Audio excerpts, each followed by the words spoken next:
va parler de nouvelles technologies, ou plutôt quel regard une revue comme Médecine Science, comment une revue comme Médecine Science peut rendre compte des nouvelles technologies. Donc je pense qu'il faut effectivement avoir une notion du temps un peu particulière, essayer de voir plus loin et d'être un peu visionnaire pour comprendre ce qu'une nouvelle technique va avoir de transversal, et pour pouvoir sans doute identifier celle que la mode ne va pas éclabousser ou mettre à l'épreuve du temps, et le temps en sciences est parfois court. Et puis donner un éclairage un peu nouveau, essayer de rendre lisible. Et je pense qu'on parlera de ce thème avec la complexité de l'imagerie en temps réel. Il faut être dans le présent et participer à des débats qui sont souvent contradictoires, essayer d'alerter sur les enjeux sociétaux, les enjeux économiques, dénoncer les dérives. Donc ça, on en parlera, je pense, avec les nouvelles techniques de génomique, donc dans une session plus génome et société. Et puis, il faut avoir aussi une vision en arrière, savoir faire le bilan et, par exemple, puisqu'on va parler de biothérapie, Marina Cavazzana et Alain Fischer nous avaient offert un éditorial qui relatait tous les espoirs, les enjeux, puis les difficultés, les réussites de la thérapie génique avec 10 ans après les premiers enfants bu. Donc on voit que ce n'est pas simplement raconté, mais si on y arrive, alors on pourra tranquillement passer, on sera bien armé pour passer à la session suivante de cet après-midi qui sera consacrée à la complexité en biologie. Donc nous avons choisi, pour paraphraser le blog de Pierre Barthélémy, 4 passeurs de sciences pour faire cela. Donc pour voir plus loin et voir différemment, donc Jean-Louis Martin, qui est un ancien ingénieur de l'NCA et qui a créé le laboratoire d'optique et de biosciences et professeur à l'école polytechnique. Et en tant que président du conseil scientifique de l'INSERM, il avait en 2004 alerté sur la chronique d'un retard programmé peut-être en biotechnologie par rapport à nos voisins européens. Donc il va avoir une tâche assez difficile parce qu'il va être obligé de nous parler d'imagerie sans images. Donc rien que pour ça, je pense qu'on va le remercier. Ça va être une partition. Alors on aura quelqu'un avec nous grâce au truchement des nouvelles technologies, c'est Bertrand Jordan. Bertrand Jordan, c'est un peu un pilier dans Médecine Science quand même, il faut reconnaître. Bertrand est un biophysicien au départ. Il a longtemps dirigé un laboratoire au CIML de Marseille. Et il a très tôt été convaincu de l'importance du séquençage du génome humain. Il en avait fait une quête personnelle en 91, partant à moto faire le tour du monde. Donc c'est ce dont il nous parlera à distance.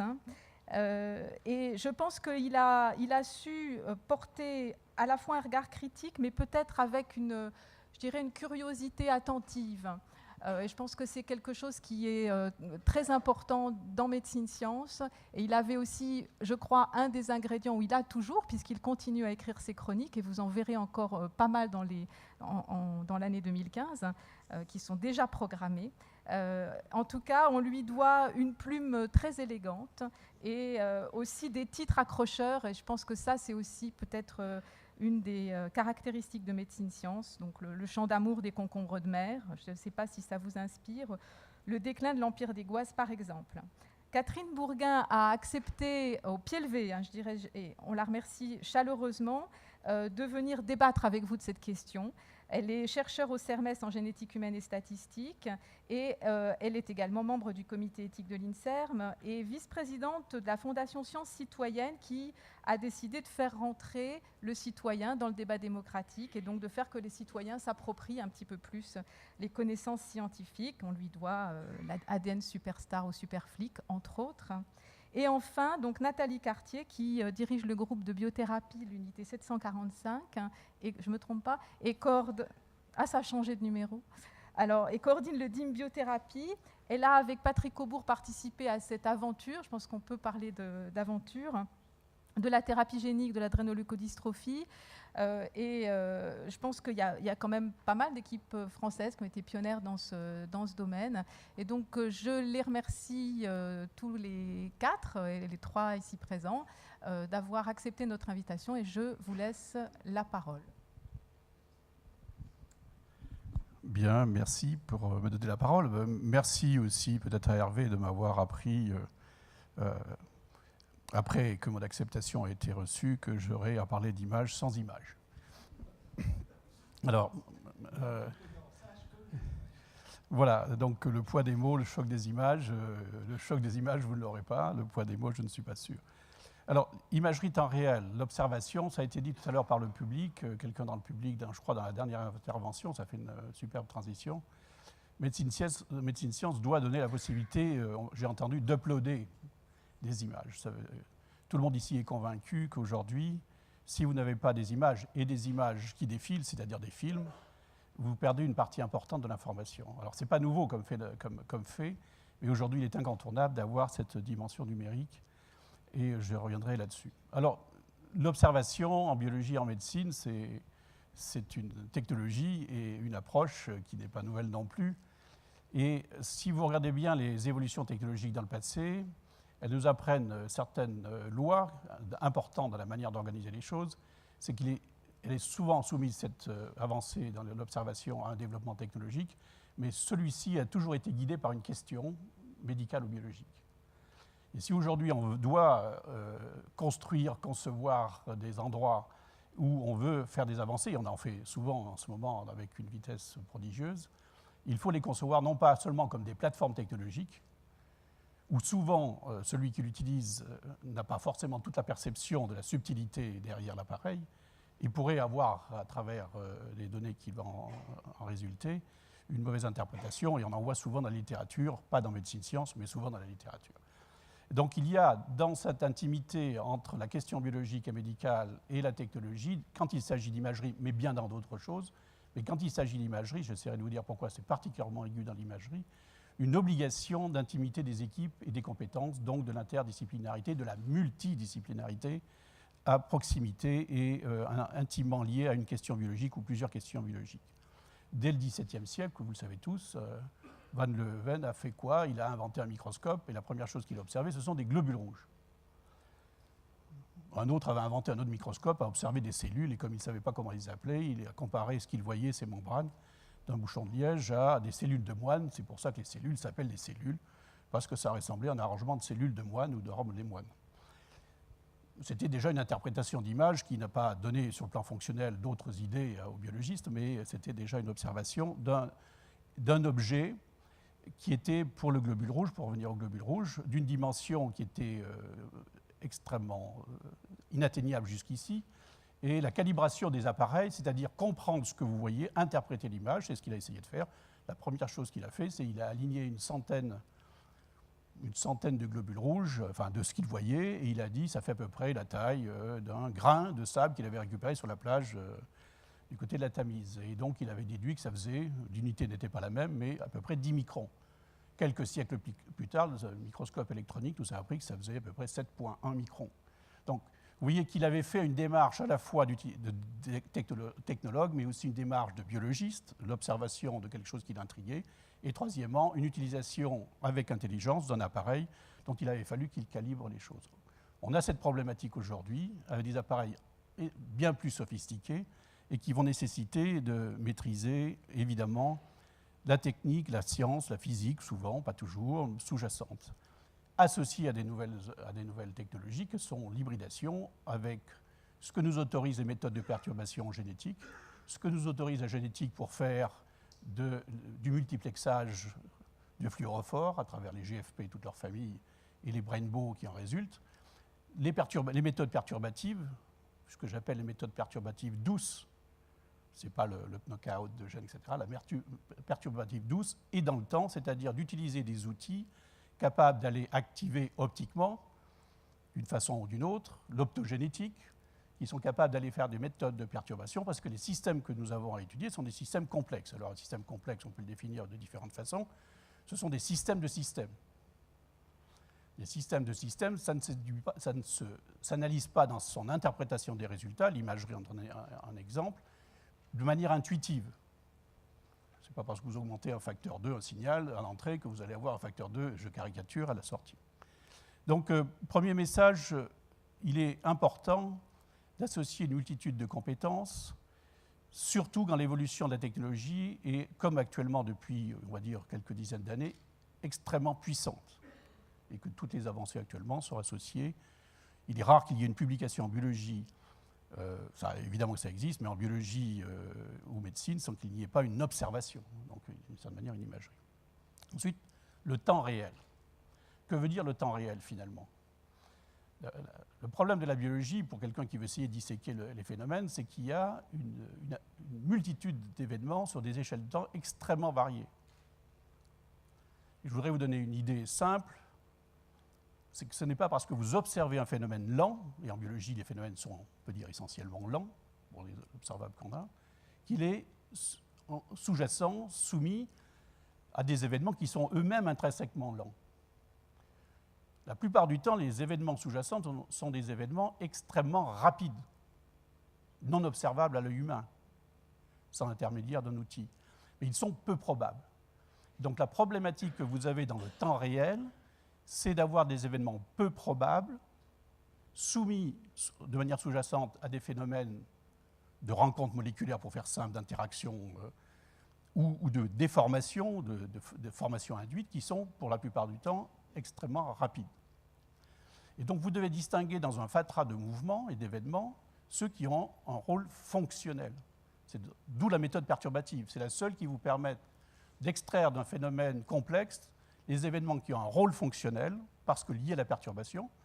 Et derrière, vous avez donc la problématique de la causalité. Nous sommes dans le monde des big data, nous sommes tous dans le monde des big data. Les big data ne pourront rien dire, rien faire, si on n'associe pas un phénotypage à toute échelle qui permettra de construire le lien de causalité. Et l'observation est un ingrédient incontournable dans cette détermination du lien de causalité. Alors, tous les appareils que l'on construit sont des appareils qui dépendent finalement du cahier des charges, comme dirait un ingénieur, c'est-à-dire quelle dimension vous voulez voir, à quelle vitesse vous voulez voir, et surtout quel contraste, pour voir quoi. Et là, il y a une vraie explosion des moyens technologiques que vous commencez à percevoir, mais que partiellement. Alors évidemment, dans les contrastes, vous aviez l'absorption, après vous pouviez mettre la phase quand c'est de l'optique, vous avez dans l'acoustique un certain nombre aussi d'éléments nouveaux sur les méthodes de contraste.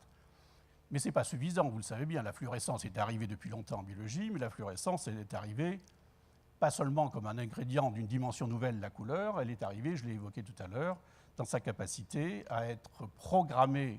Alors, la connectomique, dans le domaine de la neurologie, est évidemment un domaine qui est soumis à cette capacité d'aller faire des précurseurs, des cellules précurseurs de couleur de l'arc-en-ciel et de suivre ensuite, sur le plan de leur descendance, de leurs clones, le devenir de ces descendances en fonction de leur couleur et d'avoir un contraste nouveau.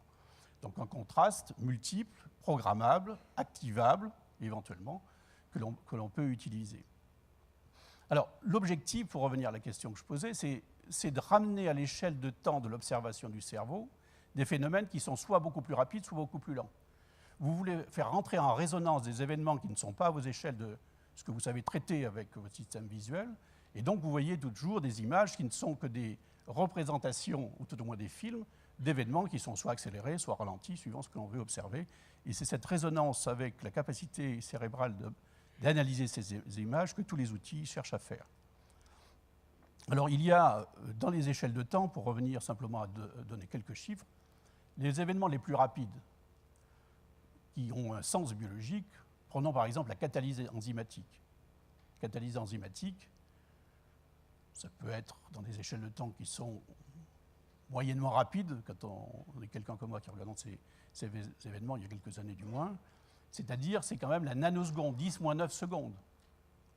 Mais si vous regardez certains événements, parmi ceux les plus critiques, dans le système visuel par exemple, les premiers événements, pour que l'information, un photon est arrivé sur la rétine ne disparaisse pas, on est plutôt à 10-12 secondes, voire un peu moins. Tout simplement parce que là, l'information, le photon est arrivé, doit ensuite changer d'échelle de temps pour faire marcher des pompes ioniques qui, elles, vont marcher à l'échelle de la milliseconde, mais le photon, sa durée de vie, c'est 10-15 secondes. Et vous ne voulez pas perdre l'information, et une rétine, ça a un rendement quantique à peu près de 0,6. C'est-à-dire 2 photons, un signal qui arrive.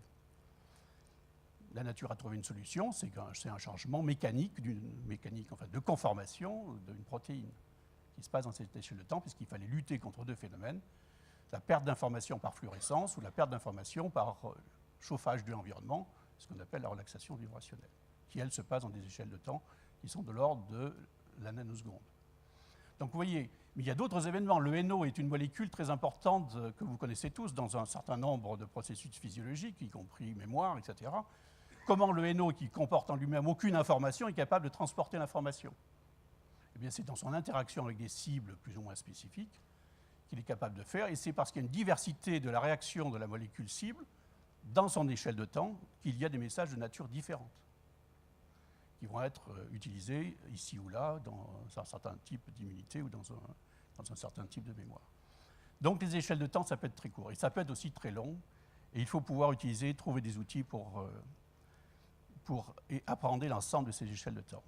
Donc l'imagerie temps réel, c'est du multi-échelle dans le temps, mais c'est aussi du multispatial. C'est du multicontraste, je n'ai pas le temps de développer sur ce point-là. Et vous allez dire, par exemple, dans les échelles spatiales, il y a des limites que la physique nous empêche de franchir, que les lois de la physique nous empêchent de franchir. Les prix Nobel de cette année montrent qu'il ne faut pas avoir des idées arrêtées comme ceci, la limite de diffraction, le fait qu'on ne peut pas focaliser, d'après les lois de la physique, la lumière sur une tâche plus petite que la moitié de la longueur d'onde. Eh bien, les chercheurs ont trouvé un moyen de contourner la physique est toujours la physique, et vous avez maintenant des imageries optiques dans les échelles qui sont plutôt l'échelle nanométrique, puisque le principe premier interdisait. Et ça a été essentiellement développé dans une application biologique. La biologie a été pourvoyeuse de questions et d'intérêts par rapport à ce développement technique. D'où l'idée initiale de mélanger les hommes et les femmes d'origine et de compétences différentes. Donc on voit et on assiste à peu près toutes les semaines, tous les mois dans les publications sur la planète à des évolutions technologiques qui nous apportent des nouvelles résolutions, des nouveaux contrastes. Alors une autre idée, en imagerie comme ailleurs aujourd'hui, rien ne peut se faire sans l'informatique et sans le développement colossal de l'informatique depuis 10 ans et 20 ans. La quantité de données que vous devez traiter derrière, parce qu'il faut pouvoir... Alors, on en prend beaucoup dans ces domaines ailleurs, à l'astronomie actuellement, vous ne le savez pas, mais la plupart des détecteurs sont d'astronomie. La capacité d'aller voir dans un milieu diffusant en biologie, c'est aussi emprunter l'astronomie, c'est-à-dire la propagation d'une onde dans un milieu diffusant qu'est l'atmosphère. C'est des systèmes qui sont auto-adaptés pour essayer de corriger les déformations. Donc vous voyez qu'il y a beaucoup, mais derrière, si vous n'avez pas l'informatique très puissante, et grâce à ces développements très récents, on peut, et on a en biologie et en médecine, une vraie capacité à comprendre les images aujourd'hui qu'on n'aurait pas eu il y a simplement 5 ans. Donc les deux sont impliqués, mais aussi les compétences doivent être élargies. Donc dans les événements, et je vais arrêter là parce que je crois que même sans images, je peux parler longtemps, mais une question, simplement pour vous donner quelques sujets sur lesquels les personnes travaillent, avec derrière une question médicale ou biologique en perspective, c'est-à-dire le technologue, le physicien qui travaille dans cette perspective-là. En fait, quand vous voulez faire des images, parce que nous voulons faire des images à toute échelle, dans des milieux diffusants, en temps réel, et nous voulons pouvoir aller en profondeur, donc in situ. Alors, suivant l'onde que vous utilisez incidente, vous pourrez ou vous ne pourrez pas. Elle pourra aller plus ou moins avec résolution en profondeur ou pas. Mais ce problème-là, c'est voir dans le brouillard. Et alors, il y a quelques 20 ans ou 30 ans, c'est des sujets qui ont été évoqués par des grands laboratoires américains, qui étaient en fait de distinguer les photons, quelle que soit la longueur d'onde, rayons X ou visibles, les photons diffusés des photons balistiques. En fait, ce que vous voulez voir, c'est que les photons balistiques, parce que les autres, ils vous brouillent l'image. Et donc, on revient actuellement sur ces sujets-là. Il y a des sujets avec des ERC qui ont été donnés récemment sur ces sujets pour faire des nouvelles sources. C'est des lasers, c'est la cohérence, c'est les rayons X, pour aller faire des imageries en profondeur. Donc, aujourd'hui, le challenge, c'est d'intégrer, alors en conclusion, de la compétence dans les équipes de biologie et médecine pour comprendre la limite de la technique qu'ils utilisent et comprendre ce qu'ils font véritablement. Comprendre ce qu'on fait, c'est toujours le problème. Je me pose toujours cette question chaque fois que je fais quelque chose, mais je ne suis pas sûr d'y répondre positivement. Mais c'est vrai que sur ces sujets-là, comprendre ce qu'on fait et d'avoir la profondeur de compréhension dans une équipe intégrée est quelque chose de très important. Et deuxièmement, dans les nouvelles technologies, ne pas se contenter de plateformes, de se contenter de systèmes, mais de construire de véritables systèmes intégrés. Alors je sais que c'est en cours, et c'est les deux messages que je voudrais donner parmi d'autres.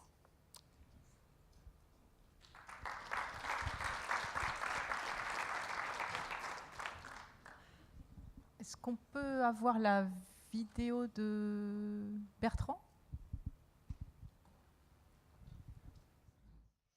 Bonjour, je vais introduire le thème de génomique et société en parlant des chroniques génomiques que j'assure dans Médecine Science depuis pas mal d'années. Alors de quoi s'agit-il? Ce sont des articles relativement courts, de 3 ou 4 pages, écrits dans un style assez journalistique, disons plus facile à lire que les synthèses ou les nouvelles de la revue, et qui traitent à chaque fois d'un thème de génomique fondamental ou appliqué. En fait, ces chroniques sont assez anciennes, presque aussi anciennes que la revue, puisque la première d'entre elles date de janvier 1990, ça fait donc 25 ans, plus d'une centaine de chroniques qui ont été publiées. Et elles doivent beaucoup à Axel Kahn, qui m'a encouragé dès le début à me lancer dans cette aventure et à écrire ces chroniques régulières dans la revue. Et c'était en fait à l'époque dans l'optique de la préparation d'une année sabbatique itinérante qui a eu lieu effectivement en 1991, une année sabbatique consacrée à l'étude des débuts du programme Génome dans les laboratoires où il se pratiquait. Cette année sabbatique a eu lieu donc aux États-Unis, au Japon, dans différents pays européens et un peu plus tard en ex-URSS. Et elle a comporté des visites dans les laboratoires pour voir effectivement quels travaux étaient réalisés, quels résultats étaient obtenus, quelles perspectives. Et tout cela a été rapporté mois après mois par des chroniques dans Médecine Science. Ces chroniques ont été rassemblées dans un livre qui s'appelait « Voyage autour du génome, le tour du monde en 80 labos », publié par les éditions John Libet, qui était l'éditeur de Médecine Science, et les éditions INSERM en 1993. Après l'année sabbatique, les chroniques ont continué et elles ont été, dans la décennie 1990, essentiellement consacrées aux avancées du programme Génome, aux questions techniques, par exemple les cartes génétiques, les cartes physiques, aux problèmes aussi, aux problèmes techniques, par exemple du séquençage, aux problèmes politiques, avec la tentative vers la fin de privatisation menée par Craig Venter avec son entreprise Celera qui cherchait à, en quelque sorte, privatiser la séquence du génome humain. Durant cette période, les chroniques ont aussi beaucoup parlé de puces à ADN qui sont apparues dans la deuxième moitié de la décennie et qui ont été la première technologie permettant d'étudier le fonctionnement des gènes à l'échelle de l'ensemble du génome. Et d'ailleurs, une de ces chroniques a été récompensée par un grand prix éditorial du Syndicat national de la presse médicale en 2002. Les chroniques de cette période ont été rassemblées dans un livre qui s'appelle Chronique d'une séquence annoncée, 1992-2002, publié par les éditions EDK, donc, qui était devenu l'éditeur de Médecine Science en 2003, qui rassemblait ces chroniques telles quelles, mais avec des commentaires pour examiner jusqu'à quel point ce qui avait été vu et compris et éventuellement prédit s'était avéré juste ou au contraire erroné.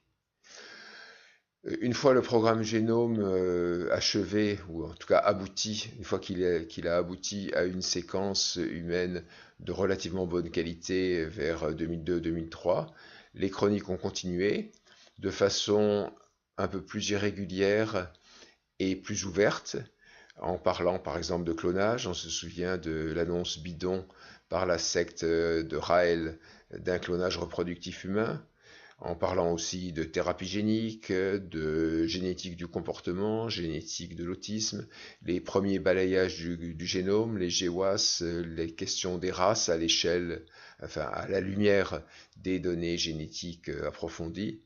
Ces différents thèmes donc, ont été traités au fil des années. Les chroniques sont devenues régulières à partir de 2010-2011, donc depuis ce moment-là, il y a une chronique dans chaque numéro de la revue Médecine Science, et disons qu'elles sont largement consacrées finalement aux retombées du séquençage dans différents domaines de la biologie, aux retombées du fait qu'il est maintenant possible d'obtenir assez rapidement, assez facilement et à moindre frais la séquence de l'ADN d'une tumeur ou d'un autre type d'échantillon. Donc, elle concerne les applications cliniques, bien sûr, et notamment en cancérologie, mais aussi les applications en anthropologie, mais aussi les tests génétiques grand public, les différents types de tests génétiques grand public, et bien sûr aussi les aspects industriels et commerciaux, avec par exemple le problème des brevets sur les gènes BRCA1 et BRCA2 et l'attitude de l'entreprise Myriad Genetics à ce sujet. Finalement, les questions qui sont traitées dans ces chroniques tournent beaucoup autour de la valeur prédictive du génome, quelle est réellement sa valeur prédictive et dans quelle mesure est-on capable de la déterminer, de la question de l'intimité génétique, que devient l'intimité génétique au moment où il y a des grands volumes de données, où ces données sont dans le cloud et où des algorithmes de plus en plus sophistiqués permettent par exemple de rattacher une séquence anonyme à une personne pas anonyme du tout. La recherche de l'enfant parfait à travers le diagnostic prénatal, préimplantatoire, préconceptionnel et d'une façon générale tous les espoirs et les illusions de la médecine personnalisée. Voilà, je termine. L'écho de ces chroniques, on peut le voir à travers les statistiques de consultation qui montrent qu'elles sont consultées de façon assez égalitaire selon le thème, à travers aussi quelques retours. Bien sûr, je souhaiterais avoir plus de retours, comme tout auteur qui se respecte. Je termine en remerciant de nouveau Axel Kahn qui m'a lancé dans cette aventure, m'a mis le pied à l'étrier, et également toute l'équipe de Médecine Science qui n'a jamais censuré ces chroniques, mais m'a parfois aidé à les améliorer et les a toujours produites de façon impeccable. J'aurais aimé rester avec vous pour la discussion, bien sûr. Malheureusement, un problème de santé imprévu m'empêche de voyager et m'a donc amené à présenter cette intervention sous forme de vidéo. Merci et au revoir.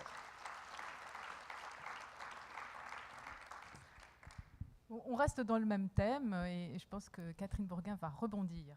Oui, je vais être brève parce qu'il ne faut pas non plus que la génétique phagocyte cette session. Et puis je ne suis beaucoup moins légitime que les Bertrand Jordan pour parler de la génomique depuis 30 ans dans Médecine Science. Il marche, mais il est mal positionné, c'est ça ? Comme ça. Ah oui, très proche de ma bouche, d'accord, excusez-moi. C'est l'émotion. Non, mais je vais donc dire un peu des généralités pour lancer peut-être des pistes d'échange pour le débat. Il me semble qu'au cours de ces 30 années de médecine science, c'est aussi 30 années d'explosion de la technologie en génétique devenue même génomique, changé de nom pour l'occasion, qui a rendu possible des choses qu'on pensait impensables, mais là, je crois qu'on a les mêmes choses à dire que sur l'imagerie, et qui ont permis d'avancer dans la description de la complexité du vivant. Je trouve que plus on avance et plus c'est plus complexe que ce qu'on avait prévu ou ce qu'on pensait que ça allait être. Qu'aujourd'hui on est capable de séquencer l'ADN d'une personne, mais du coup la question c'est quel ADN d'une personne, puisqu'on se rend compte que deux cellules n'ont plus forcément strictement le même ADN, que deux jumeaux, on a appris que les deux jumeaux avaient le même ADN, mais finalement quand on regarde bien c'est pas tout à fait vrai. On dit l'ADN d'une tumeur, mais c'est pareil. On se rend compte que l'hétérogénéité, enfin on se rend compte, on le sait depuis longtemps, mais on a la description génétique de l'hétérogénéité tumorale qui est quand même importante. Et puis bien sûr, avec l'épigénétique, là on rentre encore dans une diversité au sein d'un même individu qui est encore un niveau très supérieur.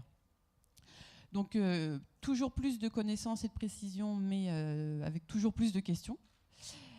Et en parallèle, indéniablement, une diffusion de ces technologies de génétique dans la société qui a également explosé, et encore on n'en est qu'au début. Et alors là, quand on m'a proposé de venir au pied levé discuter de ces questions-là, j'ai lu et relu certaines des chroniques de Bertrand Jordan, entre autres. Et dans une de ces chroniques, il rappelait que le projet Génome humain avait été en partie financé par le département de la Défense américaine dans l'objectif de comprendre les conséquences génétiques de Hiroshima, entre autres. Et donc, vraiment l'envie de comprendre, de décrire les conséquences de ces accidents sur les évolutions des gènes. Et du coup, finalement, il se trouve que sur cette question-là précise, il y a eu finalement assez peu d'études sur, encore, elles vont peut-être venir dans le futur, sur quelles sont les conséquences pour les générations suivantes des descendants d'Hiroshima et de Nagasaki en termes de mutations génétiques. En revanche, donc, il y a eu d'autres développements qui étaient complètement imprévus et qui ont une grande diffusion sociétale, que ça soit en diagnostic prénatal, par exemple non invasif, où là vraiment on voit que le séquençage au débit a une influence extrêmement rapide sur la diffusion de ces nouvelles technologies, ou encore en oncologie. Voir un lien entre les deux. Je lisais il y a 2 jours un article relatant le fait que certaines femmes qui faisaient du diagnostic prénatal pour la trisomie s'étaient vues également possiblement diagnostiquer du cancer par l'analyse de l'ADN circulant dans leur sang. Alors avec bien sûr des bémols sur la solidité de ces résultats, etc. Mais où on voit que la technologie génétique finalement, quand elle part dans son utilisation sociétale, emprunte des chemins qui sont parfois pas forcément ceux qui étaient prévus. C'est donc un domaine extrêmement innovant. Et comme dans tout domaine extrêmement innovant, on a beaucoup tendance à regarder vers l'avant, avoir parfois un peu le nez dans le guidon, et à se poser des questions qui sont très tirées parce que la technologie nous amène à nous poser comme question. Et du coup, il me semble que plus que jamais, dans des domaines comme ceux-là où l'injonction à l'innovation, aller plus vite, plus loin, est très fort, eh bien, on a besoin de trouver des façons pour se poser, réfléchir, savoir où on avance et dans quelle direction. Et du coup, en fait, quand on m'a proposé de venir ici, moi, j'ai tout de suite pensé à un article de Médecine Science qui, pour moi, a été extrêmement important, puisque quand j'ai commencé mes études, mon master, on dirait aujourd'hui, de génétique épidémiologique, c'était un domaine compliqué pour moi, parce que il y avait beaucoup de statistiques, beaucoup de concepts que je ne maîtrisais pas encore. Et donc, j'ai lu et relu un très grand nombre de fois un article co-signé entre autres par Josué Feingold, et je suis émue d'en parler parce qu'il a été enterré la semaine dernière. Et du coup, je me suis dit, tiens, je vais relire cet article qui a été paru dans Médecine Science en 1992 et qui s'intitulait Marqueurs génétiques et maladies multifactorielles, quelle stratégie adopter ? Donc c'était un article de Médecine Science avec assez classique, je dirais, avec un fond scientifique très solide, tout à fait à la pointe de ce qui se faisait dans le domaine de la génétique épidémiologique à cette époque, mais remis dans une perspective avec un souci de pousser à la réflexion. Où va-t-on ? Comment y va-t-on ? Et la dernière phrase de cet article que je me permets de lire, elle est courte, parce que je trouve qu'elle est intéressante, est la suivante, donc je cite: « Avant de s'engager sur des études longues et coûteuses, il faudrait mieux s'accorder sur les questions fondamentales. Que cherchons-nous et pourquoi ? Peut-être saurions-nous alors dire comment ?» Bon voilà, c'est une petite anecdote, mais qui, pour moi, a le mérite de bien dire que dans des domaines comme ceux-là, on a besoin d'une revue qui remette les questions en perspective, questions aussi bien fondamentales d'ailleurs, de sciences fondamentales que de sciences appliquées, parce que la génomique est un domaine où la différence entre le fondamental et l'appliqué, on pense parfois qu'elle est très nette, et puis un jour on se rend compte qu'on pensait faire du fondamental, et puis tout d'un coup c'est devenu de l'appliqué. On parle Bertrand Jordan a évoqué les tests génétiques directement aux consommateurs pour faire entre autres des mesures de risque de maladies multifactorielles. Dans le laboratoire où je travaillais de Josué Feingold, on cherchait des facteurs de risque génétiques pour les maladies multifactorielles. intellectuelle, absolument pas dans un objectif de prédiction. On savait très bien que le pouvoir prédictif était extrêmement mauvais, mais pour essayer de comprendre la physiopathologie de ces maladies. Et puis un jour, ces tests sont sortis et ce qu'on pensait être quelque chose de relativement fondamental s'est révélé être en fait appliqué en tout cas par certains. Donc voilà, donc je pense que ces articles sont extrêmement importants, que c'est important aussi que ce soit des articles qui soient écrits avec un souci de réfléchir à la façon dont ces développements scientifiques et technologiques circulent dans la société.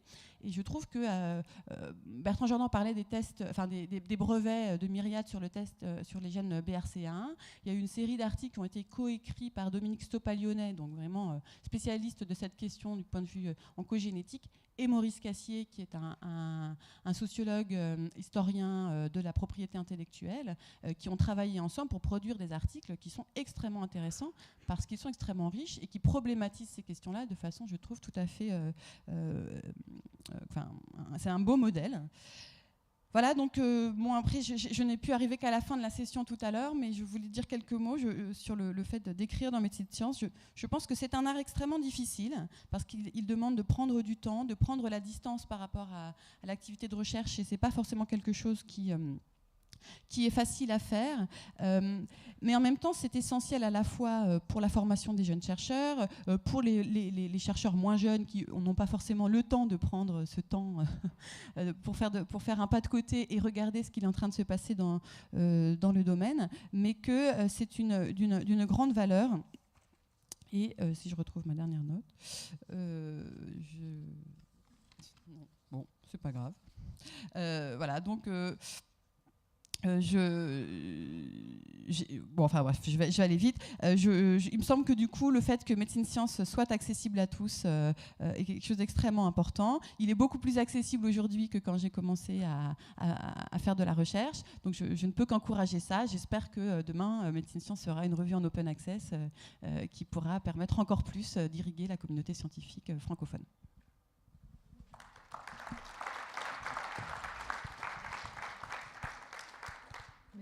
Juste avant de passer la parole à Nathalie Cartier, c'est vrai que ça me fait penser à une question qu'on se pose assez souvent finalement au comité éditorial de Médecine Sciences, savoir si on doit avoir un regard plutôt de journaliste, c'est-à-dire dans le temps présent, ou plutôt d'historien.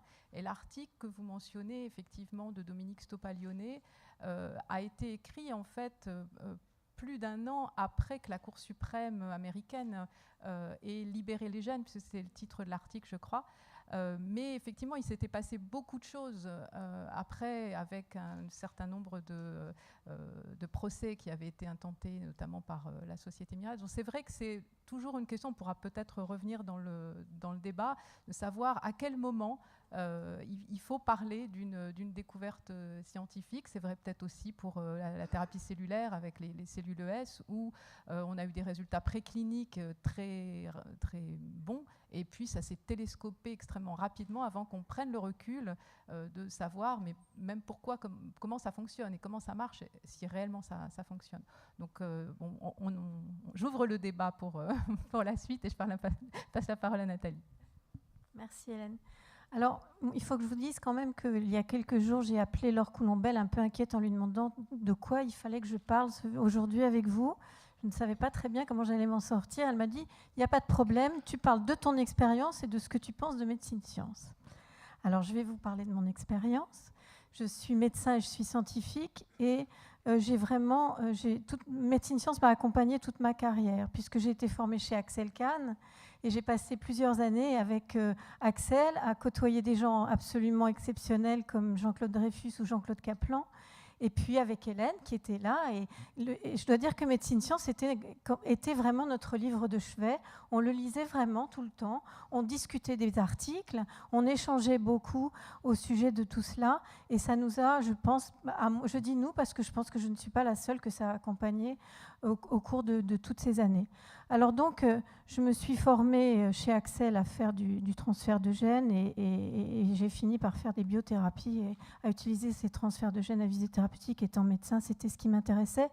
Et donc, c'est ça dont on va parler là, c'est quel est l'intérêt particulier que représente Médecine Sciences dans ces domaines spécifiques comme les biothérapies, qui ouvrent des tas de questions, non seulement scientifiques, mais également éthiques, également sociétales, et qui est donc un relais d'information particulièrement majeur. Alors les biothérapies, elles sont encore plus jeunes que Médecine Sciences, puisqu'elles ont à peine 30 ans, elles ont plutôt 25, on va dire, hein, puisque les premiers transferts de gènes réellement, chez l'homme, c'est 1989-90, dans le mélanome, et puis ensuite dans les déficits immunitaires, et puis avec des espoirs absolument extraordinaires dans tous les domaines. On imaginait qu'on allait pouvoir apporter un gène thérapeutique, et avec différents vecteurs viraux qu'on a mis au point dans ces années-là, et puis corriger tout un tas de maladies génétiques, et que ça allait révolutionner la médecine très rapidement. Et la médiatisation peut-être un peu trop rapide qu'il y a eu dans ces années-là n'a pas aidé les choses. Et finalement, quand on regarde ces 25 années, aujourd'hui, on se rend compte que les progrès, en tout cas jusqu'à il y a une toute petite dizaine d'années, ont été assez lents et assez modestes. Les grands progrès, bien sûr, ça a été les essais dans les déficits immunitaires et tout le travail exceptionnel du groupe d'Alain Fischer en particulier, et puis plus récemment, après l'utilisation des cellules souches et le développement, comme vous savez, des cellules souches pluripotentes et l'espoir que l'on forme autour de tout ça. Moi, je me suis intéressée plus particulièrement aux neurosciences et donc à l'application aux maladies neurodégénératives. Et vous savez que dans ce domaine-là, en France, on a eu la chance d'avoir des succès dans plusieurs domaines, que ce soit pour l'utilisation de la thérapie cellulaire et le travail que Marc Péchanski a développé il y a quelques années, que ce soit dans les maladies neurodégénératives, les leucodystrophies, ce que nous avons fait en utilisant le virus HIV pour traiter une maladie génétique, ou que ce soit également en parallèle le travail du groupe de Stéphane Palfy et Anne-Catherine Bachou-Lévy sur la maladie de Parkinson, par exemple. Donc il y a eu vraiment des progrès exceptionnels en France. Et puis, dans le monde plus récemment, au cours des dernières années, une extension des indications. Et là où vraiment on a l'impression qu'aujourd'hui, enfin, on va voir des progrès thérapeutiques. Et dans ce domaine-là, le Médecine Sciences a été très important dans ce que disait tout à l'heure Axel, qui était comment traduire la passion de l'ouverture scientifique. Et ça, je pense que de l'aventure scientifique. Et Médecine Sciences, pour moi, dans tout ce domaine d'une science qui est en ébullition permanente, a été vraiment un élément très important de transmission de cette passion de l'aventure scientifique qui a animé tous les chercheurs qui ont travaillé dans ce domaine pendant toutes ces années. Alors, ça, c'était la première chose. La deuxième chose, c'est que je voudrais insister sur le fait que les biothérapies, les thérapies innovantes, ça a soulevé d'énormes espoirs, que ce soit autour des maladies, en particulier des maladies génétiques, mais pas seulement, aussi des maladies maintenant multifactorielles. Et ça a suscité d'énormes problèmes liés au fait que les progrès, tous les résultats qui ont été faits, comme toujours en médecine et en recherche, dans les modèles animaux, n'ont pas été suivis aussi bien de progrès thérapeutiques chez l'homme. Ce qui marche chez la souris, on le sait tous aujourd'hui, ne marche pas chez l'homme. Que la médiatisation, comme je le disais précédemment, n'a pas forcément aidé à limiter la portée d'informations qui étaient données. Et puis, il y a tout un tas de problèmes éthiques qui ont été soulevés autour de l'utilisation de ces différentes thérapeutiques chez des patients. Et là, encore, c'est le deuxième point, je pense que Médecine Sciences a été un support et devra continuer à être un support majeur de notre réflexion scientifique et citoyenne, parce que c'est la seule façon de permettre à des gens de tous horizons d'avoir réellement cette réflexion en synthétisant suffisamment les données pour permettre une réflexion plus large et permettre une prise de recul. C'est ce qu'on a dit très bien ce matin. J'ai retenu là aussi les mots de choisir les mots. Choisir les mots de ce dont on parle et utiliser la lecture dans notre langue maternelle, c'est-à-dire dans la langue française. Et c'est seulement à partir de cette synthèse et de cette synthèse faite par une lecture dans la langue française que l'on peut avoir une réflexion aux différents niveaux par les différents intervenants de cette réflexion, que ce soit scientifique, que ce soit éthique, que ce soit plus largement sociétal. La troisième chose importante pour moi, médecine, sciences et biothérapie, mais médecine, sciences de façon générale, c'est le relais, encore une fois, que représente Médecine Sciences par rapport à la transmission de l'information aux jeunes. Quand je dis jeunes, c'est bien sûr les étudiants avec qui on travaille et avec qui on peut discuter au pied levé et leur proposer d'écrire. Là encore, c'est ce qu'on disait tout à l'heure, et c'est un exercice difficile dans cette revue pour essayer de synthétiser leurs connaissances et là encore de prendre du recul. Mais aussi, je voudrais le dire parce que je ne sais pas si c'est arrivé à certains de vous, mais pour moi ça a été très important. Il m'est arrivé à plusieurs reprises de me servir de Médecine Sciences pour un support pour des plus jeunes, pour des écoliers, et en particulier, j'ai coordonné plusieurs travaux de TPE, si vous savez, ces travaux que réalisent les étudiants de première pour faire une recherche et un mémoire. Plusieurs étudiants de première sont venus vers moi pour faire ce type de travail en biothérapie, et c'est vraiment grâce à Médecine Sciences que j'ai pu les aider à leur donner l'information scientifique compréhensible, et donc à leur donner envie d'aller plus loin et éventuellement à faire une carrière, enfin à faire des études scientifiques derrière. Donc ça, pour moi, c'est aussi un élément très important de transmission de l'information. La quatrième chose, c'est ce sur quoi insistait Axel tout à l'heure, c'est créer les conditions de l'interaction, et on en a reparlé un petit peu avant, conditions de l'interaction entre les disciplines. Les biothérapies en sont un exemple particulièrement frappant. Pour développer les biothérapies aujourd'hui, on a besoin aussi d'interagir avec des physiciens, des mathématiciens, des gens qui font des nanotechnologies, des gens qui font de l'imagerie, des gens qui utilisent des ultrasons pour rompre la barrière hémato-cérébrale, enfin, des choses incroyablement diverses. Et pour pouvoir parler, pour pouvoir échanger facilement avec toutes ces disciplines, il faut utiliser un support qui soit aussi performant et synthétique que Médecine Sciences. Et là aussi, j'ajoute à ces différents partenaires qu'on peut avoir, les partenaires industriels qui peuvent nous aider à développer des technologies pour appliquer les biothérapies à la santé. Et puis, un autre partenaire dont on a parlé un peu plus tôt également ce matin, qui sont les associations de patients, pour lesquelles on a des interactions tellement étroites et qui reposent là encore sur la possibilité d'échanger de l'information scientifique de grande qualité et de façon compréhensible et didactique. Et comme l'a dit Hervé ce matin, effectivement, pour cela, Médecine Sciences a un impact didactique particulièrement élevé. Donc voilà, je pense que ce sont les 4 éléments particulièrement importants pour moi dans Médecine Sciences et biothérapie.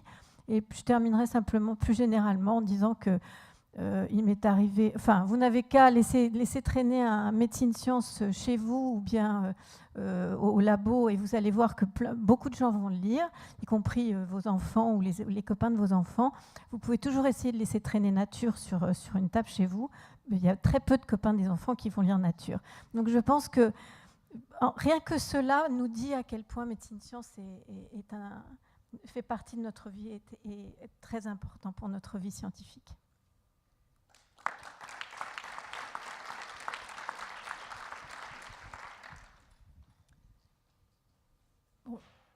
On ouvre le débat. Finalement, comme on est là aussi, pas seulement pour encenser, mais pour essayer de faire des progrès et voir plus loin. Quelle est une question pour Jean-Louis Martin, quelle serait la place vraiment de la vidéo? Puis pour reprendre la dernière question de la session précédente, quelle serait la place de la vidéo soit effectivement pour l'imagerie, soit pour être plus explicatif, et c'est parfois un peu complexe et un peu ardu à lire. Oui, alors la question derrière, c'est est-ce qu'il faut faire des vidéos spécifiques Médecine Sciences, d'une certaine manière, parce que les vidéos, on les retrouve quand vous publiez dans les grandes revues qui ont été évoquées ici, dans des domaines comme ceux où il faut mettre de l'imagerie pour démontrer ce que l'on veut démontrer. Il y a toujours, en complément d'informations, les vidéos et en grande quantité. La question est-ce que, compte tenu de l'objectif de Médecine Sciences, il faut faire des vidéos plus généralistes, on va dire, et qui rappellent un certain nombre de... Je dirais que oui, mais jusque-là, je ne crois pas que c'était demandé. On a publié dans Médecine Sciences plusieurs fois avec des images, et propres, peut-être avec des vidéos, je ne me souviens plus si c'était possible, probablement pas, des images fixes, donc. Mais je pense qu'il faudrait qu'il y ait, ça nécessitera évidemment un peu de travail supplémentaire, qu'on adapte les vidéos qu'on a déjà probablement en partie publiées dans des grandes revues comme Nature ou Science ou autres, et toutes les revues associées, pour donner le complément d'information qui ouvrira la compréhension à un public large et d'origine différente que le spécialiste qui a écrit cet article. Je pense que ça serait extrêmement utile. Ça serait aussi, bon, mon métier premier, je l'ai pas expliqué, c'était pas dans le titre, mais je suis un homme de l'INSERM et je salue Philippe Lazare, donc un enfant de Philippe Lazare, donc finalement. Mais comme je suis aussi professeur, comme je suis chacun comprendra, bien évidemment, dans la bonne façon. Mais comme je enseigne à l'école polytechnique, j'utilise beaucoup médecine sciences comme source d'inspiration, en particulier pour, vous ne le direz pas, vous ne le répéterez pas, mais pour fabriquer un sujet d'examen qui va classer les polytechniciens en sortie de polytechnique. Donc, et à part parce que j'ai la synthèse qui va bien, j'ai la perspective qui va bien, et donc je l'utilise aussi beaucoup pour l'enseignement. Et donc si j'avais dans médecine sciences des vidéos qui pourraient être suffisamment large pour un public et pour enseigner, je crois qu'il y a un grand domaine. Donc pour moi, c'est indispensable de mon point de vue, mais j'espère qu'il est un peu partagé, comme ça je vous convaincrai. Voilà. Est-ce que les étudiants ont des questions à poser? Donc, bonjour, donc, je suis Antoine Vallot, je suis doctorant à l'école doctorale physiologie, physiopathologie et thérapeutique donc à l'UPMC. Et donc du coup dans cette école doctorale justement il y a des médecins, des pharmaciens, mais aussi des biologistes. Donc je suis un biologiste. Et juste une petite anecdote, c'est que sur l'utilité de médecine sciences vers justement les étudiants des premières années, voire même les lycéens, médecine sciences m'a beaucoup aidé personnellement, puisque c'était des synthèses, donc déjà en français, mais contrairement à d'autres revues plus généralistes, comme des Nature Reviews ou ce que vous voulez, dans Médecine Science, il y a un vrai recul de l'information. Et il y a aussi une spécificité du fait que c'est en français. Et donc en français, il y a une rigueur du langage qui n'est pas forcément qui n'autorise pas des imprécisions. Et c'est extrêmement utile pour un étudiant d'avoir des définitions claires, d'avoir un langage clair et rigoureux en sciences. Alors qu'en anglais, parfois, on est un peu perdu. Bon, on essaie de voir des traductions, puisqu'on ne sait pas forcément des termes techniques ou des termes plus ou moins étranges. Et Médecine Science est vraiment une revue de synthèse très intéressante pour un étudiant de ce point de vue-là. Et en particulier, donc, j'ai reçu d'ailleurs dans le laboratoire où je suis des lycéennes dans le cadre d'un échange Sciences Académie pour justement montrer ce qu'est la science, ce qu'est la recherche à des publics de lycéens. Et j'ai utilisé donc des synthèses de médecine sciences à leur destination. Donc évidemment, elles ne l'ont pas lu toutes seules, on est derrière, mais elles ont quand même bien compris les thématiques qui étaient exposées, et je trouve ça très intéressant. Donc bravo à Médecine Sciences pour ça, puisqu'il y a vraiment différents niveaux de lecture, et c'est vraiment très utile. Évidemment, Médecine Sciences n'a peut-être pas forcément un impact facteur énorme, mais par contre, il est extrêmement lu, il est extrêmement utile à tout l'enseignement supérieur francophone, et quand on veut faire justement une transmission de connaissances vers un public moins spécialisé, c'est une revue qui est tout à fait adaptée. Donc voilà. Alors, une réaction plus par rapport à l'intervention de Catherine Bourguin sur la génomique. Alors, effectivement, il y a un grand problème en ce moment en génomique, c'est que plus la génomique progresse et plus on comprend qu'on n'y comprend rien. Et c'est un peu le problème, c'est-à-dire que comment faire la synthèse d'un nombre énorme d'expériences, d'un nombre énorme d'informations. Quand on est étudiant, c'est impossible, hein, on ne comprend rien, c'est sûr. Et quand on va plus loin dans les études, là aussi on a besoin quand même d'une synthèse et d'avoir un recul par rapport à ce qui se fait en génomique. Parce qu'en génomique, il y a vraiment effectivement une sorte de course à l'essalote. Voilà. Qui va vraiment vers une sorte de hyper spécialisation. Et puis en plus, on vend maintenant la génomique comme une sorte de médecine prédictive qui va pouvoir nous dire vous avez tel ou tel gène, vous avez telle ou telle chance d'avoir telle ou telle maladie. Et ça a vraiment un impact plus ou moins grave, c'est-à-dire que les gens maintenant peuvent envoyer leur propre ADN, par exemple à 23andMe, qui est une société qui va séquencer l'ADN des patients, moyennant quelques centaines d'euros. Et Et c'est vraiment un problème conséquent de comment aborder ces thématiques de justement médecine personnalisée avec les spécificités justement francophones. Donc, sachant que par exemple en France, nous n'avons pas le droit de faire séquencer notre génome pour des raisons évidentes, pour des raisons aussi éthiques. Et Médecine Science, selon moi, a aussi cette spécificité-là de proposer justement une vision différente du milieu anglo-saxon sur ces thématiques éthiques, notamment donc en génomique et en médecine personnalisée, préventive. Donc là, il y a vraiment besoin d'un grand recul, je pense, et c'est pour ça que je pense que c'est une bonne chose.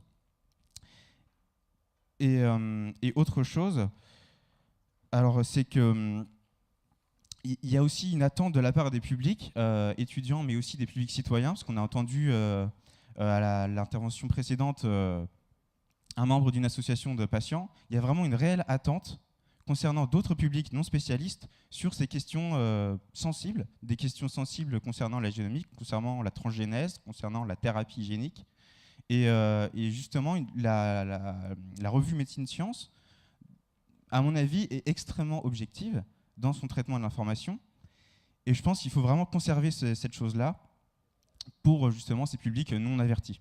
Et pas tomber dans à la fois un excès en disant que la thérapie cellulaire sera la médecine du futur et répondra à tous nos problèmes, ou la génomique sera la médecine aussi du futur. Donc je trouve ça vraiment très bien d'avoir un recul comme ça de la part de cette revue. Donc je ne sais pas ce qu'en pensent les autres intervenants, mais voilà, la question est ouverte.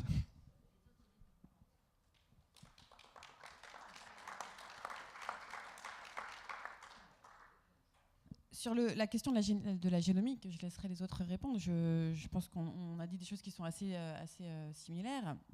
C'est un vrai enjeu d'une discipline qui se technicise beaucoup, c'est-à-dire qu'il y a beaucoup maintenant, de plus en plus de bioinformatique, de traitement de données, de modélisation statistique, pas toujours très statistique d'ailleurs, mais en tout cas, quand on commence cette discipline, on se fait vite noyer. Moi, j'ai commencé il y a 15 ans, j'étais aussi noyée, mais j'étais peut-être moins noyée parce qu'il y en avait un peu moins à l'époque. On avait besoin de moins triturer les données tout le temps. Et là c'est vrai qu'il y a une véritable montée en puissance de tout ça et qui fait qu'on a tendance à se noyer.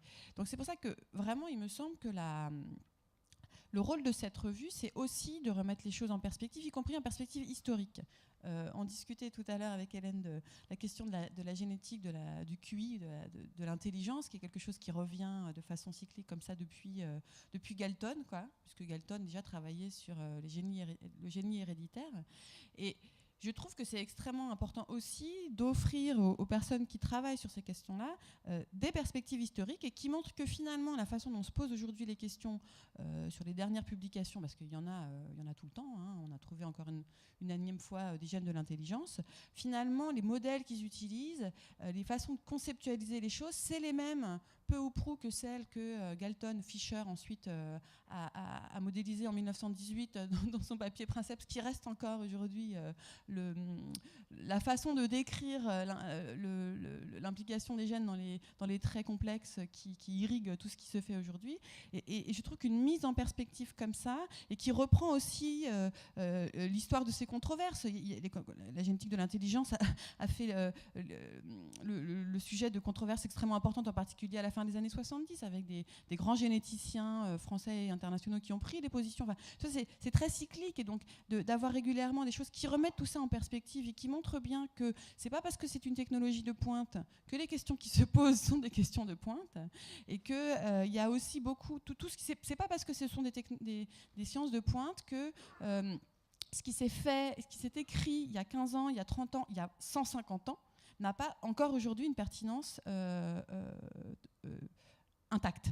Voilà. Et je trouve que ça, dans une perspective de former des jeunes chercheurs, et pas seulement des jeunes chercheurs, encore une fois, je reviens, je pense qu'on est aussi tous un peu dans le guidon à des moments, et que ces pas de côté nous aident aussi à prendre la bonne distance. Et c'est important aussi pour notre créativité scientifique, parce que le problème, c'est que parfois, on se retrouve enferré dans des façons de penser qui, si on prend un pas de côté en faisant un petit peu d'histoire, nous libère.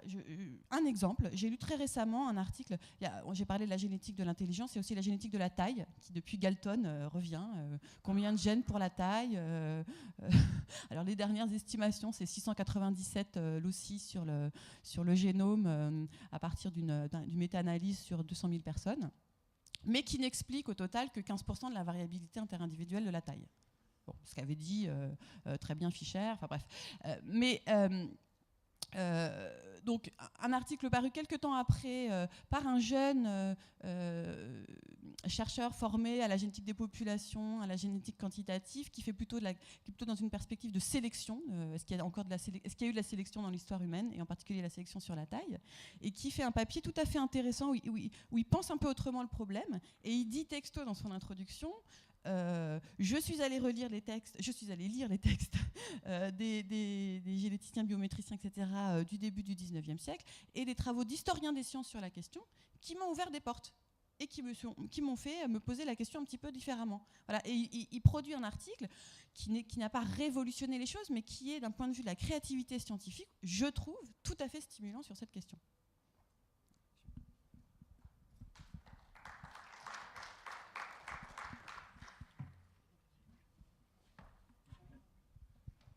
Y a-t-il des questions dans la salle? Oui. Ah oui, pardon. Ouais. J'ai une question à propos de la biothérapie.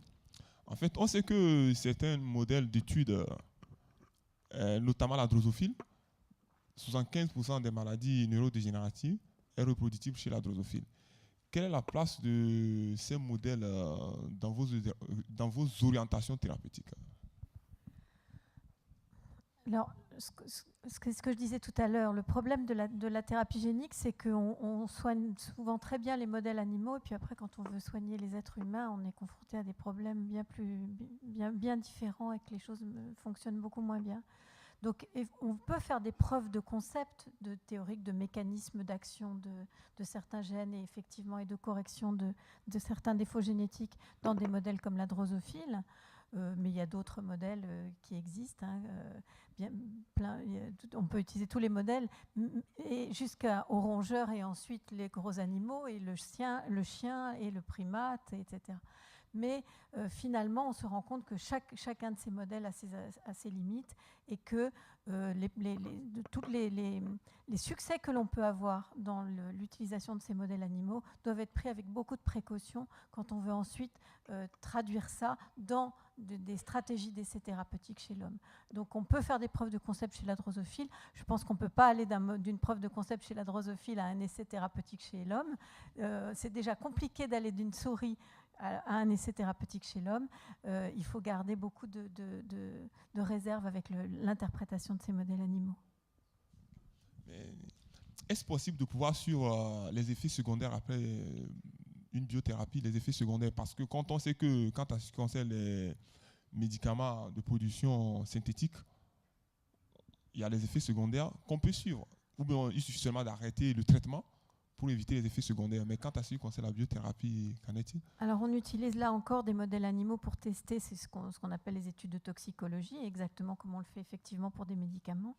Et on utilise des modèles animaux pour, avant de pouvoir démarrer des essais thérapeutiques, être aussi sûr que l'on peut que aux doses que l'on utilise les produits de biothérapie, on n'aura pas d'effets secondaires toxiques chez l'homme, puisque tout essai thérapeutique chez l'homme doit avant tout montrer l'absence de toxicité et la tolérance parfaite. Donc les modèles animaux, là encore, permettent d'évaluer une potentielle toxicité. Mais là, c'est pouvoir évaluer peut-être les effets secondaires éventuels.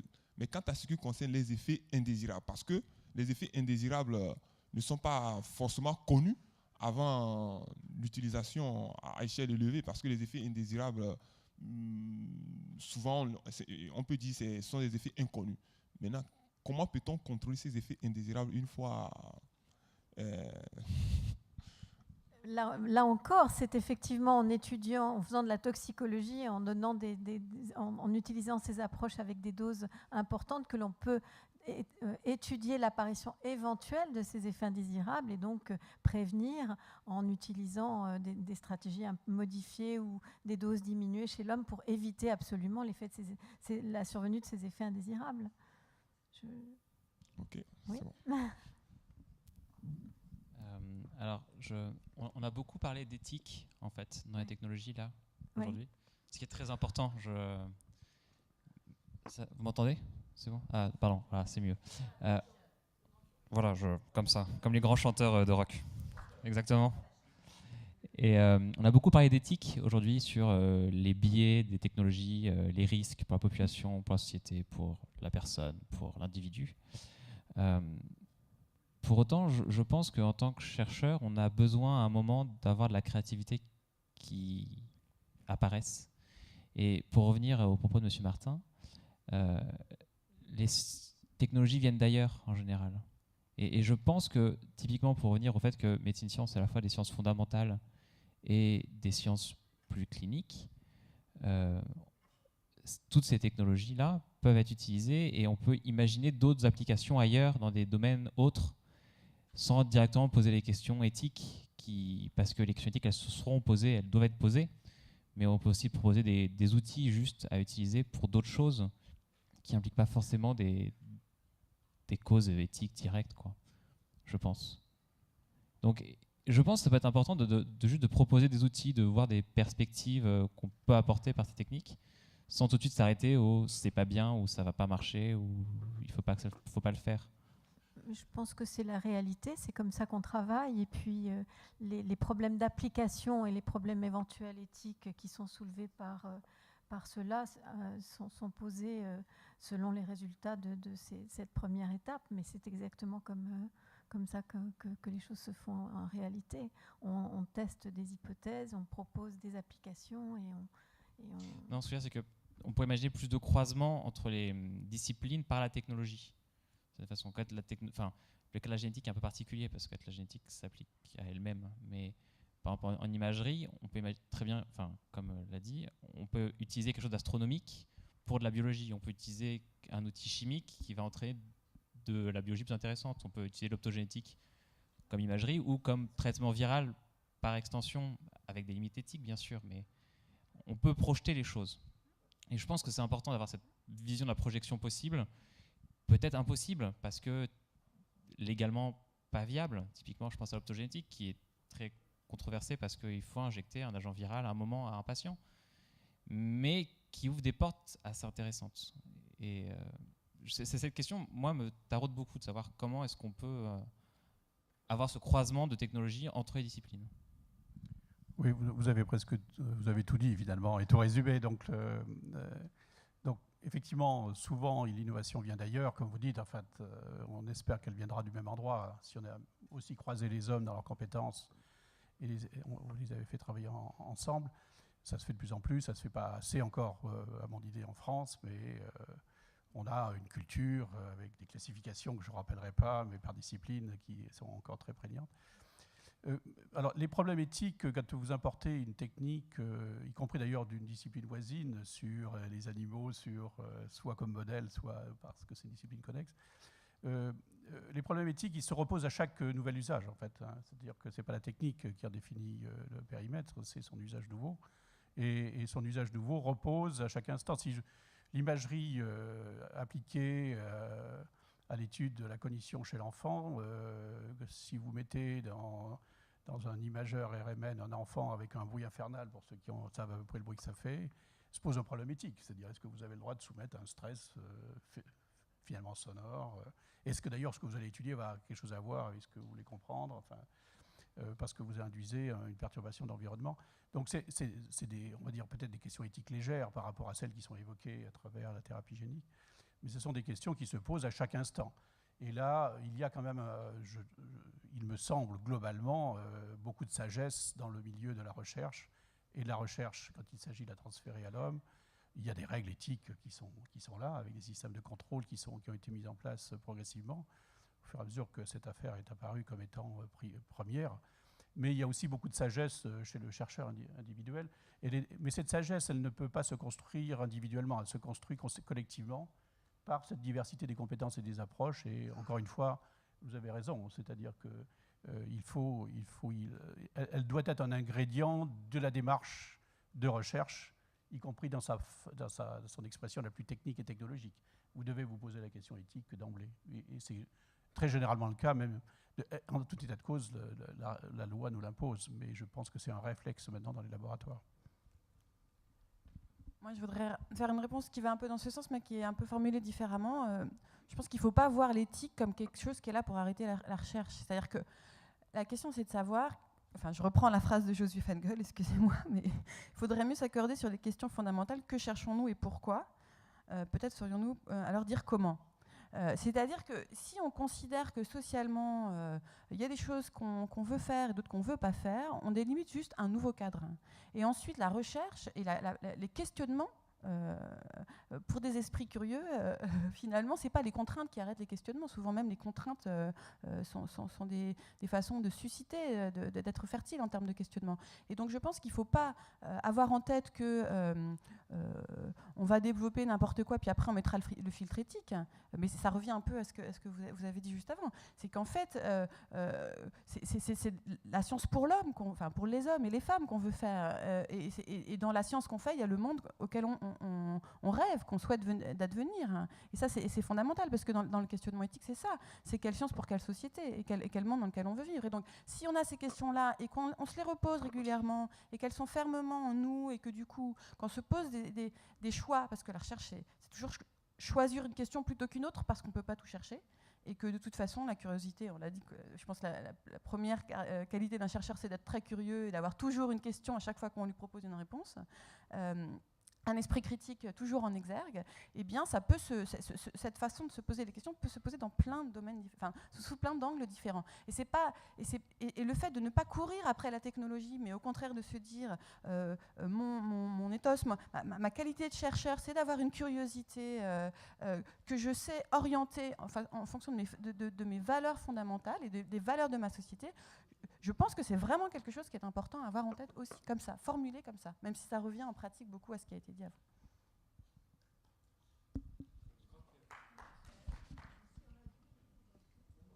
Il y a des questions dans la salle. Il y avait une question, oui. J'aurais d'abord une question, enfin deux commentaires plutôt. La première, c'est sur l'imagerie. On sait que l'image a un poids très important, même par rapport à l'écrit. On en a parlé avec les écrans. Et aussi, l'imagerie en science pose aussi un certain nombre de problèmes de vérité première par rapport à l'écrit. Et là, il y a aussi toute une réflexion à faire sur l'importance de l'image ou l'imagerie dans les articles scientifiques. Alors, une anecdote, j'ai vu récemment justement une étude où on avait proposé à des étudiants en thèse plusieurs articles, des articles neurosciences qui se basaient essentiellement sur des études biochimiques, de génomique, etc., où la même question et pratiquement la même réponse basée sur l'imagerie fonctionnelle. Et on demandait aux étudiants, effectivement, qu'est-ce qui leur paraissait le plus convaincant. Mais évidemment, c'était chaque fois qu'il y avait une image, c'était beaucoup plus convaincant. Même quand l'image n'avait rien à voir avec, bien entendu, l'expérience ou la question posée. Donc, l'image, l'image n'est pas neutre.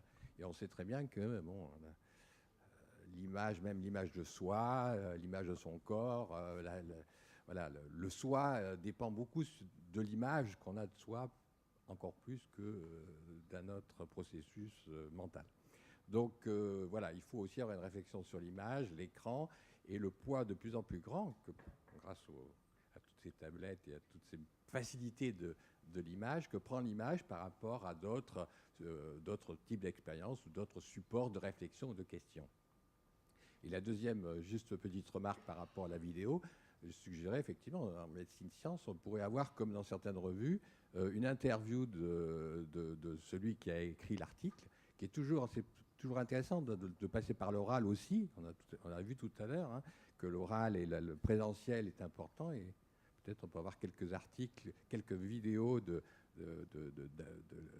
rédacteurs d'articles, avec quelques questions pertinentes d'ailleurs qui pourraient venir d'étudiants, ce qui pourrait permettre de challenger la revue qu'a fait le rédacteur, ce qui mettrait un petit peu de vie dans Médecine Sciences. Supplémentaire, bien sûr. Je ne sais pas s'il y avait une question. Je suis d'accord avec toi. Il y a des mauvais films et des bons films. Et pourtant, la technologie est la même. Mais, voilà.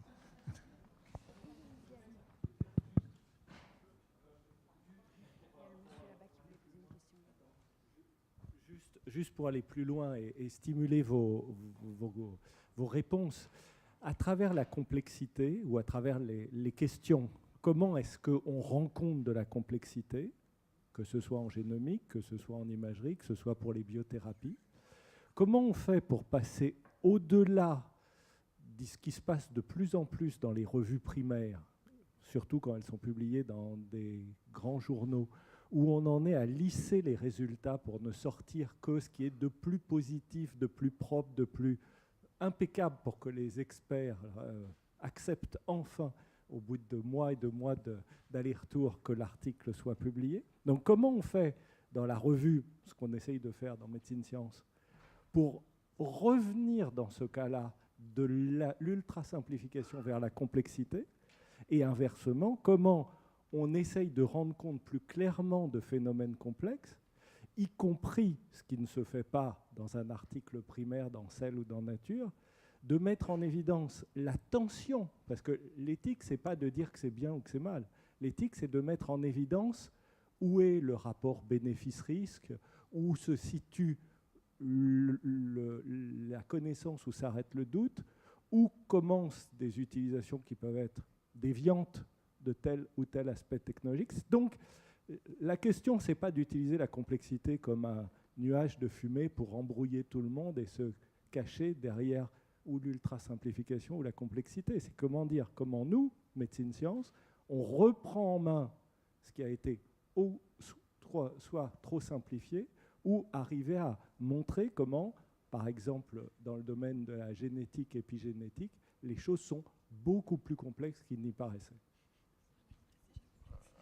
Oui, c'est un vaste sujet. J'avais cru discerner dans ton préambule de ta question le problème de la représentation de la complexité, qui est une question en elle-même et qui est un sujet de recherche. Il y a des laboratoires de recherche qui travaillent sur ces sujets-là, c'est-à-dire, y compris dans l'aide à la décision sur l'instant. C'est-à-dire comment, à partir dans une salle d'op où il y a un certain nombre d'informations qui arrivent, y compris à travers l'image, y compris à travers une image de plus en plus, anticipant le geste chirurgical, mais aussi à travers un certain nombre d'informations biologiques et autres, génétiques peut-être, et d'images plus complexes, on peut guider la décision. Cette problématique-là est une problématique qui n'appartient pas simplement à ce domaine médical-biologique, il appartient à d'autres domaines. C'est-à-dire, on sait très bien que le cerveau est quand même construit pour analyser des images avec une capacité d'analyse formidable. En gros, une scène telle que vous la voyez ici, ce qui arrive sur la rétine, c'est 1 mégabit par seconde d'information. Mais à un moment donné, dans la phase 1 et phase 2 qui a été évoquée tout à l'heure, les informations transitent à des débits d'information beaucoup plus faibles. Mais il y a eu toute une symbolique qui a été mise en place par le cerveau. Donc, c'est une machine à analyser des images et à prendre des décisions rapidement à partir d'analyses d'images au-delà du débit d'information physique qui arrive. Partant de cette idée-là, certains travaillent sur la représentation de données complexes. En gros, des chiffres qui arrivent, des données qui arrivent ne disent rien au cerveau à première vue. Il va falloir... Et donc, il y a donc c'est le problème inverse, c'est créer une image, probablement type hologramme, dynamique, etc., qui va donner sous une forme visuelle des informations codées, déjà précodées pour que le cerveau aille plus vite dans son traitement. C'est des informations qui sont en train de... Il y a des laboratoires en France qui travaillent sur ces sujets-là et qui ont des idées. Donc, ce n'est pas le problème de Médecine Sciences. Je ne suis pas en train de vous dire qu'il faut transformer Médecine Sciences en un hologramme dynamique, etc. Ça va prendre un peu de temps, mais vous pouvez commencer à y réfléchir parce que ça va nécessiter une transition technologique. Donc, la question qui est posée, c'est comment, à travers, finalement, de l'information soit trop complexe, on peut, sans rentrer dans la simplicité à l'extrême, donner l'essence. Et je dirais que là, c'est en gros le temps qui décante les choses. Et pour ça, Médecine Sciences fait déjà ce travail-là. Enfin, quand je dis, moi, j'utilise comme voie d'entrée sur une problématique un article de Médecine Sciences, c'est que je sais qu'il y a déjà Ça ne m'évite pas d'aller chercher les articles Princeps, etc., associés et le fond.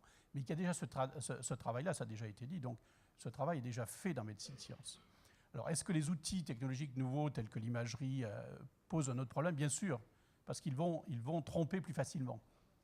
Vous faites dire à une image un peu ce que vous voulez, vous faites dire à un film encore mieux ce que vous voulez, et même des choses qui sont... Donc, alors, comment Médecine Sciences peut servir, peut-être comme d'habitude, en ayant son propre contrôle sur la même image, c'est-à-dire, voilà une image, voilà un film, voilà ce que vous pourriez lui faire dire, mais voilà ce qu'il ne dit pas, etc. Donc je pense qu'il y a une valeur pédagogique à associer avec ça, c'est-à-dire ce qui est fait par les mots actuellement dans un article de synthèse peut être fait aussi avec une illustration qui va imprégner beaucoup plus profondément les esprits qui sont, on l'a dit pour les générations qui sont sur ma droite, sont imprégnés d'images et ont des convictions, je ne parle pas pour ceux qui sont ici particulièrement, mais pour la génération qu'ils représentent, sont imprégnés d'images et de convictions associées à des images. Et donc ça serait une voie pédagogique intéressante. La vidéo comme appui d'un texte. Bonjour, Jean-Luc Teillot. J'interviens en tant que membre du comité éditorial actuel de Médecine Sciences. Sur le titre même, comment un journal comme Médecine Sciences peut-il rendre compte d'innovations technologiques émergentes, nouvelles, dans le monde du vivant? Alors, j'ai d'abord un commentaire sur notre environnement de culture française, francophone. Il y a un livre très intéressant qui était sorti dans les années 70 je pense qu'il était hollandais, Joseph Needham, qui s'appelle, ce livre, je pense qu'on peut le trouver encore, La science chinoise et l'Occident. Et une des thèses de ce livre était de nous expliquer que finalement, la science chinoise, alors pour moi, elle s'applique aussi notamment à la science californienne, est une science qui est tournée vers une pensée d'ingénieur.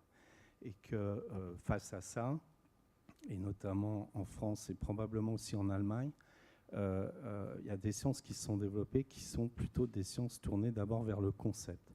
Donc, quand un journal comme Médecine Sciences, qui est de langue française, de culture française, s'attaque, entre guillemets, à des articles sur de l'innovation technologique dans les sciences du vivant, il arrive dans cette contradiction par rapport à son public, qui est un public éduqué dans la culture française, qui n'a pas, et vous allez voir, je vais modérer mon propos, forcément un intérêt immédiat, et en tout cas qui ne valorise pas dans un premier temps les innovations technologiques.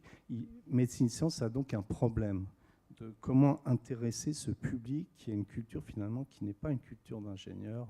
Ça va faire bondir probablement cet après-midi des gens de l'école polytechnique, mais en fait je considère que ça reste vrai. Il y en a. Et comment finalement Médecine Sciences répond à cette question? Et je crois que justement c'est là où est la force culturelle francophone, c'est la mise en perspective. La mise en perspective aux deux extrémités de la chaîne, c'est-à-dire la mise en perspective historique, parce qu'une innovation technologique, elle est toujours le produit d'une histoire scientifique avant tout. Si moi je prends le monde des anticorps monoclonaux que je connais bien, et bien finalement les pionniers de ça sont deux personnes qui étaient en France qui s'appelaient Georges Barsky et Boris Cefrussi, qui ont été les premiers à montrer qu'on pouvait avoir des cellules fusionnées et réplicables. Donc on peut, à un bout de la chaîne, dans ce genre d'approche sur rendre compte de l'innovation technologique, remettre en perspective historique en montrant bien et en démontrant bien que toute innovation technologique provient à la fois d'une expérimentation scientifique fondamentale et de concepts et d'une recherche conceptuelle. Et à l'autre bout de la chaîne, et là aussi c'est une des forces probablement de notre culture, immédiatement mettre en perspective, et on a une discussion intéressante sur les gènes et sur ce que disait Bertrand Jordan et sur ce que vous disiez tout à l'heure, sur les implications éthiques, bioéthiques, sociétales que des nouvelles technologies vont avoir et de ce qu'on peut en percevoir. Et je crois que et donc moi, ma réponse sur médecine science et l'avenir par rapport à ça, c'est de ne pas perdre cette force qui est d'avoir la capacité de balayer, d'entourer la description qui est très bien faite par des groupes français qui font ça très bien, on en a des exemples très récents dans Médecine Sciences, mais de l'encadrer par une mise en perspective d'histoire et de projection sur les conséquences sociétales de telle ou telle innovation technologique. Voilà ce que j'avais à dire, c'était un commentaire. Je crois qu'il y avait une question. Oui. Bonjour. Alors, moi, je vais rebondir parce que vous avez ouvert la brèche des big data un petit peu en avance. Et moi, la réflexion que je me fais, c'est est-ce qu'à l'heure actuelle, on n'est pas en train d'acquérir justement beaucoup de data sans avoir la capacité de les analyser? Et donc, est-ce qu'on n'est pas en train un peu de perdre énormément d'informations et qu'on devrait peut-être ralentir notre avancée vers l'obtention de data pour apprendre à mieux la traiter? Et pour faire le lien avec Médecine Sciences, qu'on parlait tout ce qui est nouvelles technologies, est-ce que Médecine Sciences donc, propose de faire découvrir des nouvelles technologies, ce qui est une très bonne chose, mais ne devrait pas faire un peu l'avocat du diable en se disant c'est très bien ce qu'on a, mais attention, il faut les exploiter finement et en sachant ce qu'on fait?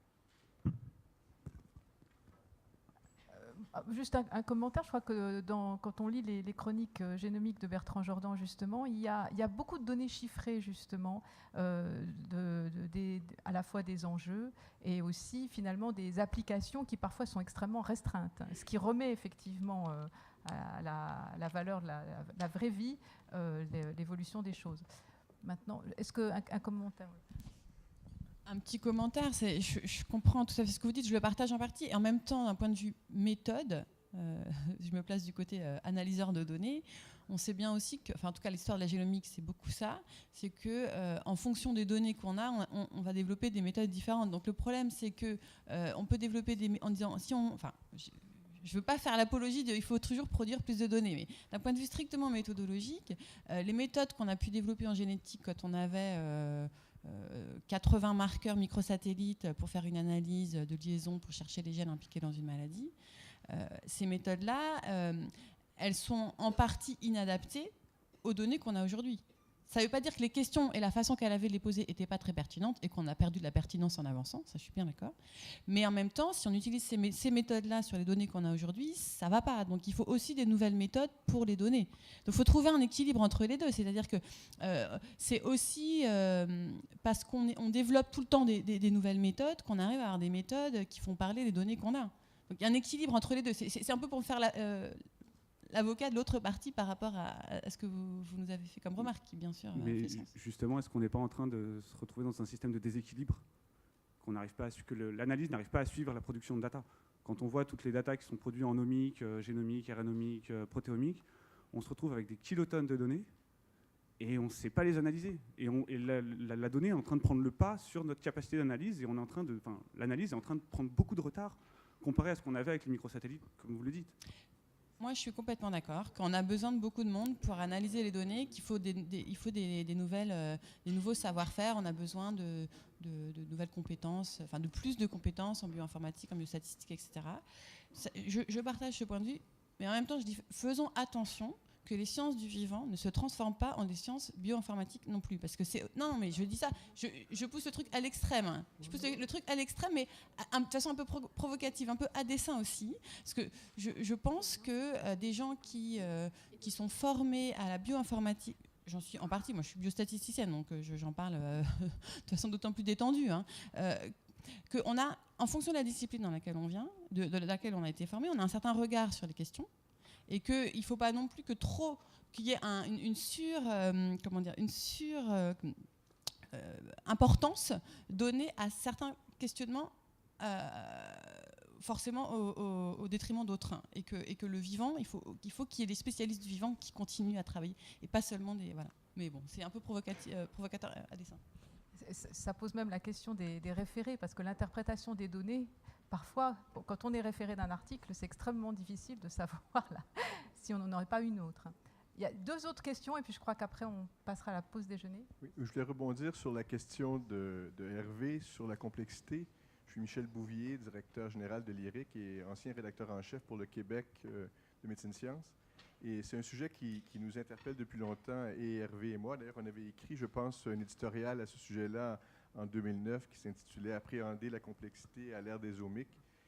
Et je pense qu'au-delà de la difficulté de la représentation dont vous avez parlé, qui est un réel problème où il y aura sans doute des solutions techniques, il y a aussi un problème philosophique de l'appréhension de la complexité, et c'est cette peur de la complexité.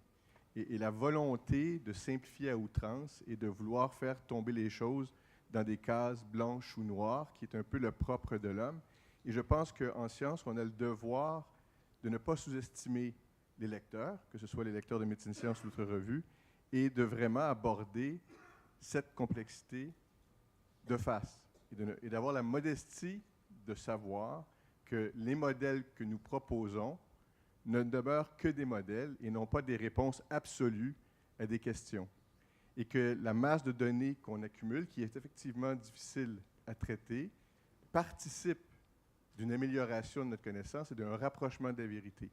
Et malheureusement, j'en parlerai un tout petit peu cet après-midi, mais les grands journaux ont un peu tendance à lisser cette réalité-là qui ne rend pas service à la communication de la science et au devenir de la science, je pense. Jacques Eppelbaum. Oui, alors moi je suis un ancien membre du comité éditorial et je voulais rebondir sur l'histoire de la complexité et revenir à ce que disait Jean-Louis sur le Leuwenhoek, parce que quand il a trouvé ces globules sous son microscope, il a dû être bien embêté avant d'avoir eu l'idée de trouver le grain de sable pour pouvoir les compter.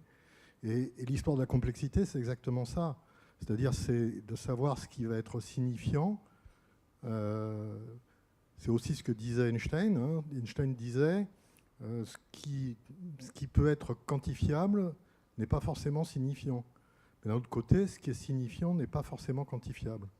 Donc je vous laisse là-dessus pour aller déjeuner.